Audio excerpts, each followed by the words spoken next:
In the wake of the Congress of Vienna, Europe found itself a region at peace. In Great Britain and France, constitutional monarchies ruled the day.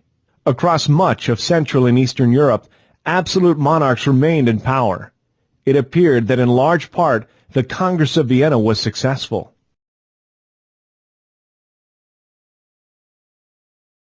While the governments of the French Revolution were now gone, the ideas they had been founded on spread across much of Europe.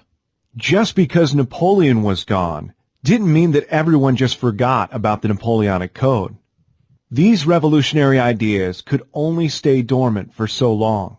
Soon new cries of nationalism, liberty, and equality led to a quest for new governments across all of Europe.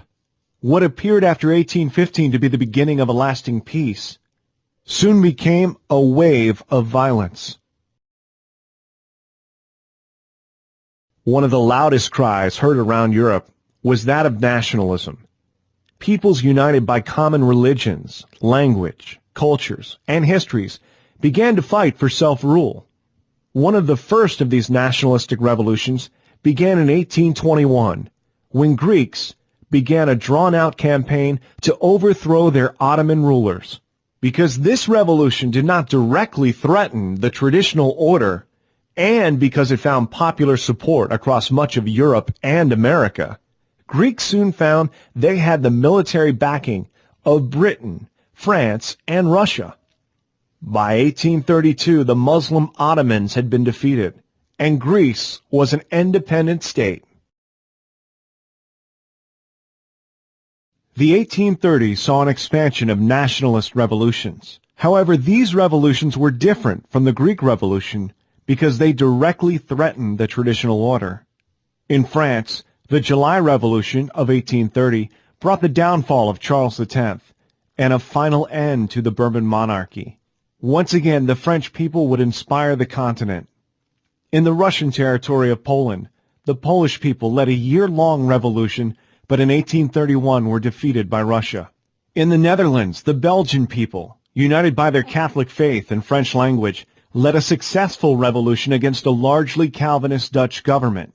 They succeeded in 1831. It took the Netherlands until 1839 to finally accept the Kingdom of Belgium, long after European recognition of this new nation. The momentum of nationalist revolution continued. More revolutions sprung up in 1848. Though largely unsuccessful, these revolutions were a sign that absolute monarchs were losing favor. Newspapers were popping up everywhere, bringing with them a heightened awareness of the political happenings across Europe, and revolutions spread like wildfire. In March, opposition from various groups threatened the rule of the Austrians. Ukrainians, Slovenes, Poles, Serbs, Italians, Croats, Romanians, and others all engaged Austria in different levels of nationalistic revolt.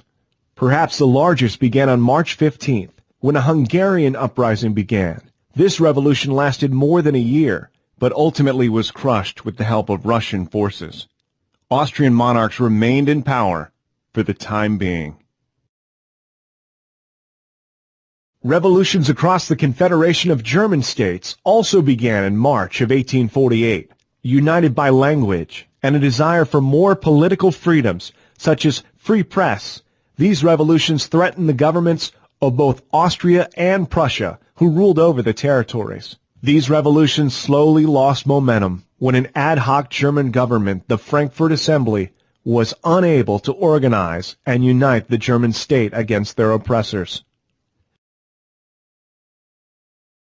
Perhaps the most successful of the 1848 revolutions occurred in France. Since 1815, when a constitutional monarchy was restored, France had been ruled by a series of monarchs with an elected parliament. However, when Louis-Philippe I obtained the throne in 1830, he carried out a gradual process of limiting the rights of his citizens. By 1848, only 1% of the population was able to vote, and many citizens were disgruntled. In December of 1848, the people of France, having overthrown Louis-Philippe I, elected Louis Napoleon Bonaparte, nephew of the Emperor Napoleon, as President of France. France was once again a republic, at least for a little while. Europe was now a continent in transition. Absolute monarchy was being challenged. Democratic ideals, first circulated during the French Revolution, were on the rise. Was this because of Napoleon Bonaparte's rule, or despite Napoleon's rule?